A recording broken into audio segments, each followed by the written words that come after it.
자, 우리 본문을 가지고 고난을 넘어 부활로라고 하는 제목으로 말씀을 나누겠습니다. 여러분, 요즘 우리 주변을 가만히 보게 되면 사람들의 대화 속에서 자주 들리는 그런 말들이 있습니다. 사는 게 너무 힘들어. 웃고 있지만 웃는 게 아니야. 때는 마음이 너무 무너진다. 기도는 하는데 하나님이 아무런 말씀도 안 하시는 것 같아. 여러분, 이러한 고백들은 단지 개인적인 심정을 넘어서 이 시대가 안고 있는 깊은 상실과 고난의 목소리이기도 합니다. 아무리 애써도 풀리지 않는 인생의 매듭, 사랑하려 애를 써도 도무지 회복되지 않는 그런 불편한 관계 혹은 단절된 관계, 기도해도 대답이 없는 것처럼 느껴지는 깊은 인생의 삶의 그 침묵의 시간들, 가까이 가고 싶은데 오히려 가까이 가려고 하면 할수록 더 멀어지고, 마음은 뜨거운데 현실은 싸늘하게 식어가는 그러한 순간들. 여러분, 그럴 때 우리는 이렇게 묻습니다. 주님, 정말로 살아계십니까? 왜 침묵하고 계십니까? 왜 아무 일도 내게는, 우리 가족에는, 우리에게는 아무 일도 일어나지 않는 거죠? 여러분, 혹시 이런 생각, 이런 질문, 이런 마음을 품으셨던 적 없으십니까? 여러분, 이런 질문 속에서 오늘 본문의 말씀을 한번 생각을 해보려고 그럽니다. 2000년 전입니다. 한 여인이 이른 새벽에 아무도 없는 무덤을 향해서 걸어가고 있었습니다. 그녀의 이름은 막달라 마리아였습니다. 예수님께 모든 것을 걸었던 그런 여인입니다. 7 귀신이 들렸다가 예수님을 통해서 고침을 받았습니다. 그 이후에 새로운 삶을 살게 된 그런 사람입니다. 그녀가 그렇게 사랑했던 그 예수님, 자신의 전부를 걸었던 그 예수님이 십자가에 죽으셨습니다. 죽은 예수님의 시신이라도 붙들고 싶어서 손에 향품을 가지고 예수님께서 누워 계신 그 무덤을 향해서 가고 있었습니다. 그런데 그 무덤이 빈 무덤이었습니다. 예수님의 시신이 없어진 것입니다. 자신의 전부를 걸었습니다. 예수님의 그 시신이라도 보려고 그 무덤 앞에 갔는데 빈 무덤이에요. 절망감, 상실감, 이루 말할 수 없었습니다. 그분이 돌아가신 후 막달라 마리아에게 남은 것, 이제는 상실과 혹은 오해, 외로움뿐이었습니다. 그래서 그녀가 취한 행동이 뭡니까? 그 무덤 앞에서 그냥 울고 있는 겁니다. 죽은 예수님이라도 찾아서 위로를 받고 싶었지만 그 무덤조차도 비어있는 것을 보고 절망에 주저앉고 있는 그 마음이 무너져서 이제 절망하고 있는 그 여인의 모습입니다. 그녀는 주님을 찾고 있었지만 실은 절망에 사로잡혀 아무것도 보지 못하고 있었던 것입니다. 그래서 그냥 무덤 앞에서 운 거예요. 오늘 본문에도 보면 11절에 이렇게 말합니다. 마리아는 무덤 밖에 서서 울고 있더니. 여러분, 여기 울다라고 하는 이 말이 헬라어 원어에 보게 되면 클라이오라고 하는 그런 말입니다. 단순한 눈물을 이야기하는 것이 아닙니다. 가슴을 치며 우는 깊은 통곡을 의미합니다. 자, 그녀의 깊은 통곡, 이 눈물에는 복합적인 감정이 얽혀 있습니다.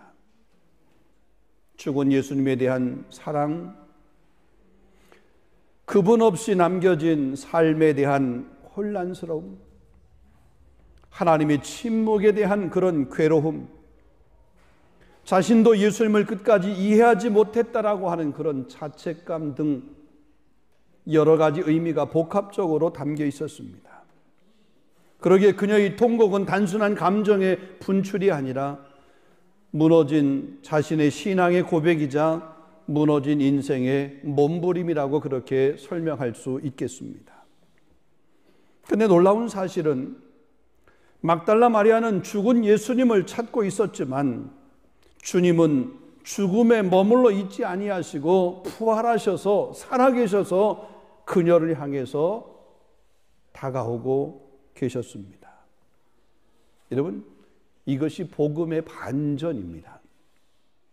우리는 종종 부활하신 예수님을 죽은 분처럼 찾고 있지만 주님은 여전히 살아계셔서 우리를 먼저 찾아오신다고 하는 사실입니다. 오늘 이 말씀을 통해서 막달라 마리아의 눈물이 어떻게 감사로 바뀌고 절망의 자리가 어떻게 은혜의 자리로 바뀌게 되었는지를 함께 살펴보고자 합니다. 고난이 혹은 죽음이 어떻게 부활로 바뀌었는지를 함께 살펴보면서 우리의 무덤과 같은 현실 속에서도 부활하신 주님이 찾아오셔서 우리의 이름을 불러주시고 다시 살아나게 하는 그런 은혜를 경험하게 하신다는 사실을 우리 말씀을 통해서 깨닫는 그런 은혜의 부활주의 될 수 있기를 원합니다.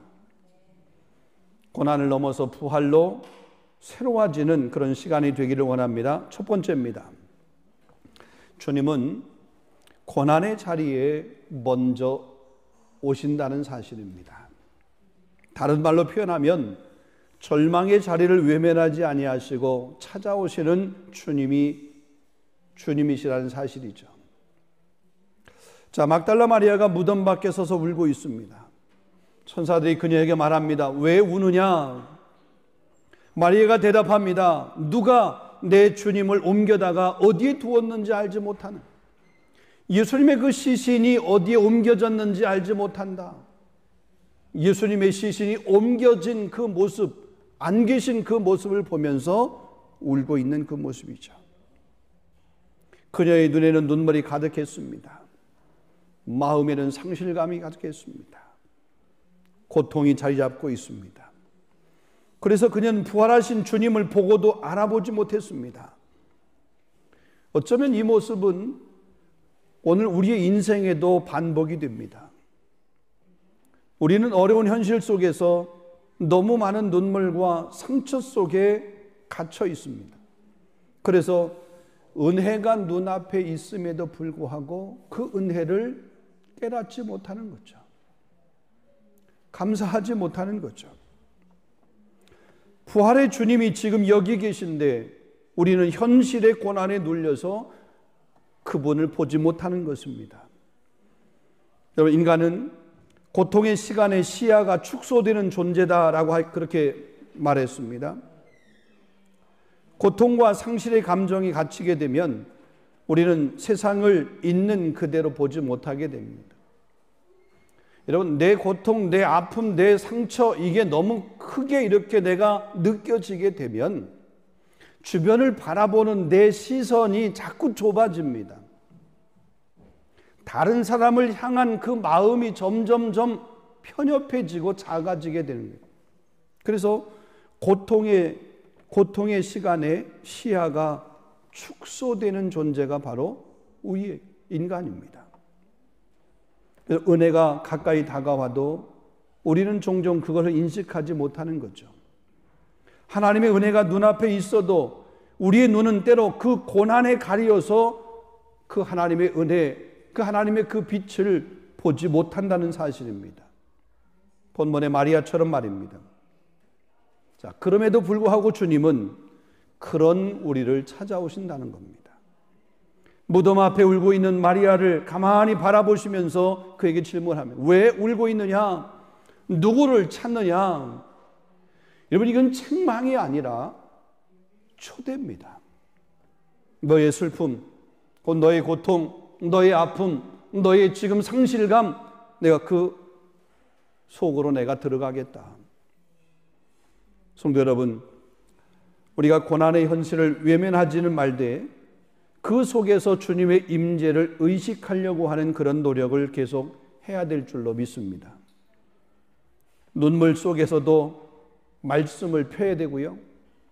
고난 속에서도 기도해 무릎을 꿇을 수 있어야 되고요.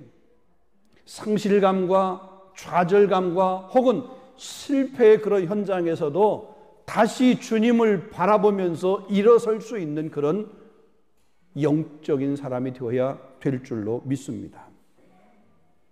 그때에 비로소 보이지 않던 그 은혜가 보이게 되는 거예요. 우리는 안 보이기 때문에 안 계시다라고 그러는데 주님은 뭐예요? 우리에게 찾아오셔서 우리와 함께 하신다. 임마누엘이다. 아멘. 두 번째입니다. 주님은 이름을 부르심으로 그 관계를 회복하십니다. 자, 예수님은 그녀를 바라보면서 물었습니다. 여자여, 어찌하여 울며 누구를 찾느냐? 자, 하지만 마리아는 예수님이 누구신지 알아보지 못했습니다. 그냥 동산지기에 불과한 줄로 생각을 했습니다. 막달라 마리아는 예수님을 사랑했던 여인입니다. 십자가 아래 끝까지, 그 십자가 아래까지 함께했던 그 여인입니다. 다른 제자들이 다 떠났을 때도 주님 곁에 있었습니다. 누구보다도 주님과 가까이 했던 그 여인입니다. 그런데 지금 부활하신 주님이 자기의 눈앞에 있는 거예요. 근데 그 눈앞에 그 예수님을 보았음에도 불구하고 그 예수님을 알아보지 못했던 거죠. 주님이 바로 앞에 계셔도 그분이 누구신지 분간하지 못했던 것입니다. 왜 알아보지 못했을까요? 지금 예수님이 바로 앞에서 자기에게 말을 걸고 계시는데, 지금 눈앞에 예수님께서 계신데 왜 그분을 동산지기로 그렇게 생각을 하고 예수님인 줄로 그가 못 알아보냐 말입니다. 자신의 슬픔이 너무 깊으면 사람의 얼굴조차 알아보지 못할 수 있습니다. 그럼 프랑스의 철학자 중에 폴 류케르라고 하는 사람이 있습니다. 그분이 고통은 해석의 지평을 가둔다라고 하는 그런 말을 했습니다. 인간의 이해는 경험에 따라 달라지며 상처받은 마음은 진리를 해석하는데 그 진리를 다르게 그 상처 때문에 그 진리를 진리 자체로 해석하는 게 아니라 그를 다르게 해석한다라고 그렇게 보았습니다. 여러분, 깊은 슬픔은 우리가 인식하는 그 인식의 문을 닫습니다. 깊은 슬픔은 현실을 왜곡하지는 않지만 그 해석을 축소시킨다는 것입니다. 마리아는 예수님의 부활을 보고도 그 진실을 올바로 해석하지를 못했습니다. 왜냐하면 상실감이 너무 컸기 때문에 그래요.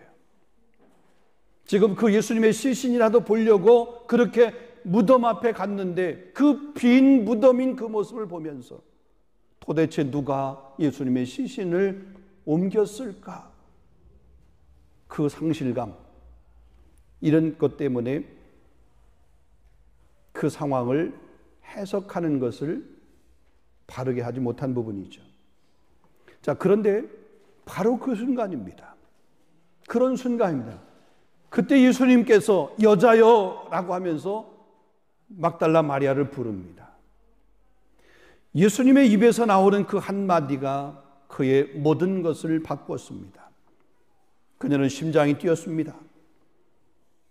닫혔던 눈이 열렸습니다. 그녀의 영혼이 깨어나기 시작했습니다. 단지 여자여, 마리아야 라고 하는 이 이름 하나, 어떤 설명도 없습니다. 어떤 변증도 없습니다. 그냥 한마디 그의 이름을 부른 겁니다. 마리아야, 여자여. 주님은 이름을 부르심으로 부활의 은혜를 그에게 전했습니다. 여러분, 성경에서 보면 이름을 부른다라고 하는 것은 관계의 회복을 의미합니다. 또 다른 의미로 존재를 인정하는 것입니다. 사랑의 선택을 의미합니다. 이사야 43장 1절 보면 야곱아, 너를 창조하신 여호와께서 이제 말씀하시니라. 내가 너를 지명하여 불러나니 너는 내 것이라 그랬습니다. 죽은 나사로를 향해서 예수님께서 이렇게 나사로야 일어나라 그랬습니다. 예수님을 핍박하던 사울을 부를 때도 사울아 사울아 네가 어찌하여 나를 핍박하느냐. 베드로를 향해서도 시몬의 아들 요한아, 베드로를 부르길 때도 그래요. 그가 자기 양의 이름을 각각 불러 인도하여 내느니라. 요한복음 10장 3절 말씀. 여러분, 이름을 부른다고 하는 것은 존재 전체를 인정하는 행위입니다. 그 사람의 과거와 현재 혹은 상처와 그 기억, 고백하지 못한 그런 죄까지도 아시면서도 부르시는 거예요. 이것이 은혜이고 이것이 회복입니다. 사랑하는 성도 여러분, 혹시 여러분 가운데 하나님이 지금 여러분의 이름을 부르고 계시는데, 여러분의 이름을 부르고 계시는 그 주님의 음성, 하나님의 음성을 못 듣고 계시는 분이 혹 계십니까? 아무리 기도해도 고요함만 느껴지십니까? 예배를 드리는 대로 하나님의 임재가 느껴지지 않습니까? 말씀을 읽는데도 그 말씀이 여러분의 마음에 아무런 감동이 없습니까? 오늘이 부활주일입니다. 이 부활의 주일인데도, 이 부활주일인데도 부활하신 주님에 대한 아무런 기대, 아무런 감사 없으십니까? 그냥 평상시 한 주일, 어쩌면 습관처럼 이렇게 예배 드리는 그런 습관적인 예배의 그런 모습입니까? 만약에 여러분이 그렇다면 오늘 이 마리아를 부르신 이 장면을 한번 여러분 깊이 묵상할 수 있기를 원합니다. 무덤 앞에서 온몸을 떨며 울고 있던 그 한 여인을 향해서 예수님께서 다가가셔서 하신 말씀, 마리아야. 예수님이 그 마리아를 부르셨던 그 음성, 이 상황, 이 환경을 여러분 깊이 묵상할 수 있기를 원합니다. 마리아를 부른 그 한마디, 예수님의 그 한마디가 마리아의 전체를 바꿨습니다. 오늘 주님이 저와 여러분을 향해서 말씀하십니다. 오늘 이 시간 여러분을 향해서 예수님이 말씀합니다. 용관아, 내가 너를 안다. 형철아, 내가 너를 안다.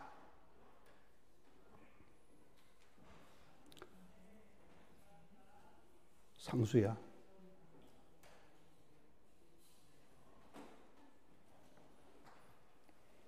내가 너를 안다.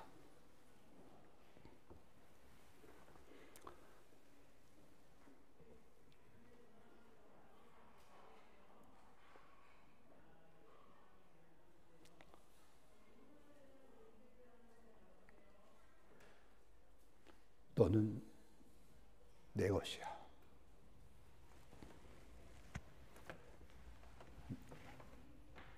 내가 너를 결코 잊지 않았다.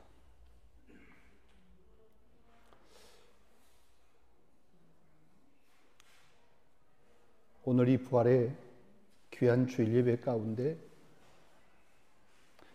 여러분 각자 한 사람 한 사람을 주님이 부르시는 그 부르심의 음성을 들으실 수 있기를 원합니다.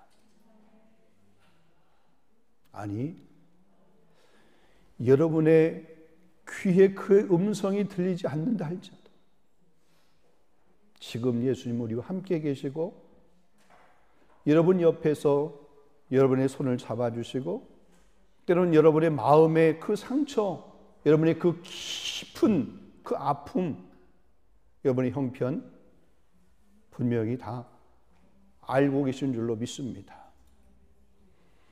그 부르심의 음성이 우리를 다시 살아나게 하는 거죠.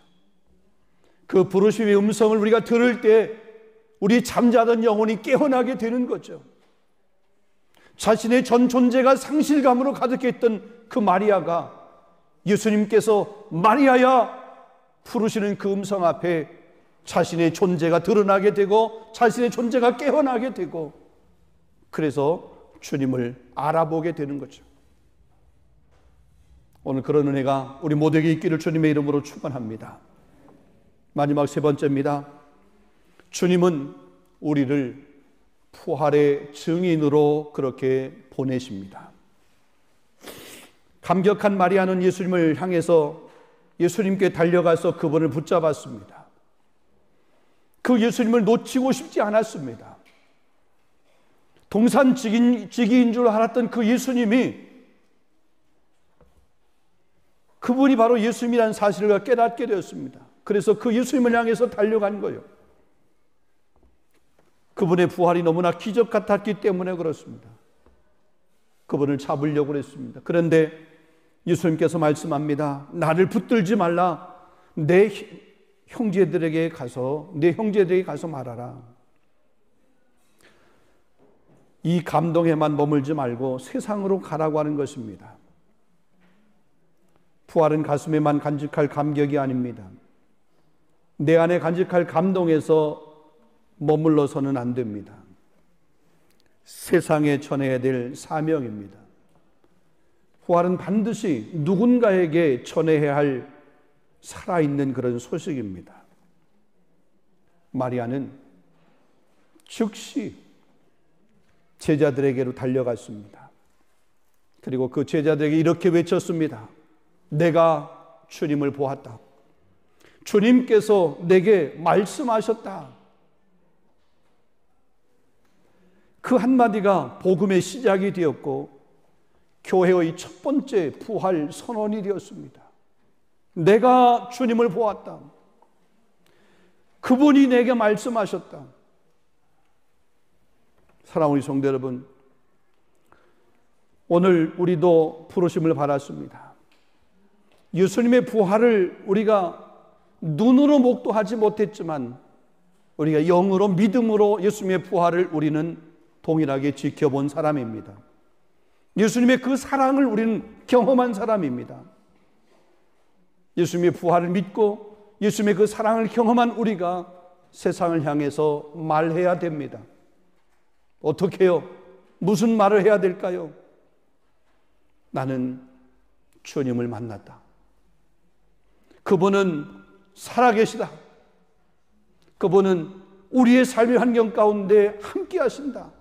고난의 자리지만 그 고난의 자리에도 그분은 함께 하시고 내가 기뻐하며 감사할 수 있는 그 자리에 그 자리도 하나님은 그분은 함께 하신다. 이 부활의 주님, 여러분이 만난 주님, 그 주님을 전할 수 있어야 됩니다. 너희는 가서 모든 민족으로 제자를 삼아 아버지와 아들과 성령의 이름으로 세례를 베풀고 내가 너에게 분부한 모든 것을 가르쳐 지키게 하라. 마태복음 28장 19절 20절 말씀입니다. 오직 성령이 너에게 마시면 너희가 권능을 받고 예루살렘 온 유대와 사마리아와 땅 끝까지로 내 증인이 되리라. 사도행전 1장 8절의 말씀입니다. 때를 얻든지 못 얻든지 항상 힘쓰라. 디모데전서 4장 2절 말씀입니다. 상황이나 조건이나 분위기나 환경에 상관없이 전도와 선교적 삶을 우리가 살아야 됩니다. 여러분, 선택이 아닌 사명입니다. 이것이 우리의 존재의 이유입니다. 전도하며 선교하는 것은 옵션이 아니라 복음을 받은 자의 당연한 본분입니다. 말씀을 맺도록 하겠습니다. 사랑하는 성도 여러분, 부활은 무덤이 열렸다고 하는 그런 정보가 아닙니다. 사랑이 다시 시작된 그런 사건이 부활입니다. 하나님은 지금도 그 사랑을 가지고 무덤 앞에 서 있는 사람들을 향해서, 때로는 절망 앞에 서 있는 사람을 향해서, 낙심 가운데 있는 사람을 향해서 다가가셔서 말씀하십니다. 지난 한 주간 동안 고난주간 특별 새벽 기도를 하면서 우리 빠진 목사님들과 이렇게 교제하는 시간을 가졌습니다. 제가 깜짝 놀랐습니다. 어느 한 목사님이 새벽에 이렇게 교제하면서 이야기하는데, 목사님, 제가 세느강으로 자살하기 위해서 달려가려고 했었습니다. 아니, 목사님이 자살하려고 했었다고 하는 그 얘기를 하세요. 깜짝 놀랐어요.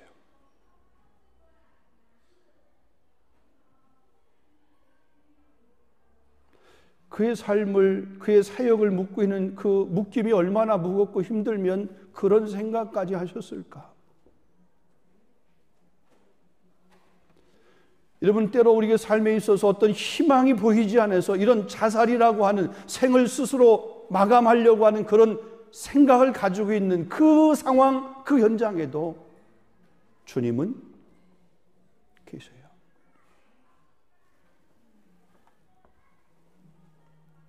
우리가 멈춘 그 자리에, 우리가 낙심하고 있는 그 자리에, 우리가 지쳐있는 그 자리에 주님은 찾아오십니다.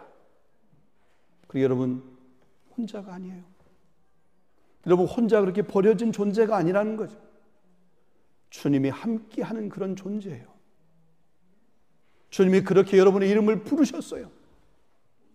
지금도 그렇게 여러분의 이름을 부르고 계셔요. 그리고 말씀합니다. 내가 너를 안다.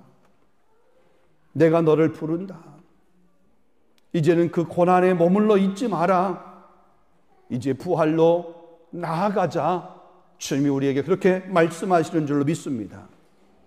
마리아에게 찾아오셔서 마리아 이름을 불러주었던 것처럼 오늘 우리의 삶의 현장에 찾아오셔서 우리의 이름을 다시 불러주신 줄로 믿습니다. 주님이 우리의 이름을 불러주실 때 마리아가 그 울음을 멈추고 내가 주님을 보았다라고 제자들에게 가서 그렇게 외쳤던 것처럼 우리도 다시 믿음으로 일어나서 부활의 증인으로 세상을 향해서 나아가게 될 줄로 믿습니다. 고난을 넘어서 부활로 나아가는 저와 여러분 모두가 다 될 수 있기를 주님의 이름으로 축원합니다. 기도하겠습니다. 살아계신 주님, 죽음을 이기시고 부활하신 주님을 찬양합니다. 막달라 마리아에게 찾아오셔서 그 이름을 불러주셨듯이 우리에게 다가오셔서 말씀해 주시는 주님의 음성을 듣게 해주시니 진심으로 감사합니다. 우리도 때론 무덤 앞에 앉아서 울고 있습니다. 때로 기도해도 응답이 없고 붙들고 싶었던 희망마저도 사라진 듯한 자리에서 때로 무력하게 앉아서 있을 때가 많이 있습니다. 그러나 주님, 그 자리에 주님이 찾아오신다고 하신 이 말씀 앞에 우린 다시 용기를 냅니다. 우리 다시 희망을 갖습니다. 우리가 주님을 찾기 전에 주님이 먼저 우리에게 찾아오신다고 하신 그 은혜 앞에 다시 용기를 냅니다. 마리아야 부르셨던 그 주님의 음성처럼 지금 우리의 이름을 불러주신 그 주님, 우리가 그 부르심에 반응하게 하여 주시옵소서. 주님의 사랑 앞에 다시 눈을 뜨게 하여 주시옵시고 믿음 없는 우리의 영혼을 깨어나게 하셔서 상실로 갇혀있던 우리의 마음의 문을 다시 열어주셔서 감격을 가지고 주께서 우리에게 맡겨진 귀한 사명을 향해 아름답게 달려갈 수 있는 우리 모두가 다 될 수 있도록 인도하여 주시옵소서. 막달라 마리아가 내가 부활의 그 주님을 보았다라고, 주님을 만났다라고 그렇게 외쳤던 것처럼 우리도 우리 주변의 사람들에게, 믿지 않는 사람들에게, 우리 관계하는 사람들에게 내가 만난 예수 그리스도고 나와 함께 하신 그 예수 그리스도, 그분을 전할 수 있는 우리 모든 입술이 될 수 있도록 은혜 베풀어 주시옵소서. 예수 그리스도 이름으로 감사하며 기도하옵나이다. 아멘.